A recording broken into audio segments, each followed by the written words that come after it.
শেখ হাসিনা বীরের বেশে আসবে ফিরে বাংলাদেশে, কে বলে রে মুজিব নাই, মুজিব সারা বাংলায়, লাল সবুজের পতাকায় মুজিব তোমায় দেখতে পাই। ও ভাই রে ভাই, এবার এমন বজ্র কণ্ঠে রাজশাহীতে বিজয় দিবসে এবার পুলিশি প্রটোকলে শেখ হাসিনা ও সকল শহীদদের প্লেকার্ড হাতে আওয়ামী লীগ ও ছাত্রলীগের নেতা কর্মীদের উপস্থিতিতে বিশাল জনসমুদ্রের রূপ নিয়েছে।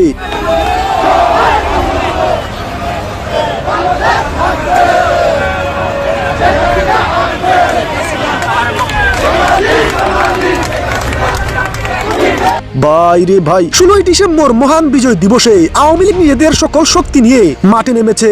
মহান বিজয় দিবসে সারা দেশের বিভিন্ন জায়গায় বিজয় উৎসবে বিশাল মিছিল করেছে আওয়ামী লীগ ও তার অঙ্গ সংগঠনের নেতা কর্মীরা। কিন্তু এমন কঠিন পরিস্থিতিতে রাজশাহীতে বিজয় দিবসে আওয়ামী লীগের এমন বিশাল মিছিল, এটাই আওয়ামী লীগের বড় একটি অর্জন হিসেবেই দেখা হচ্ছে।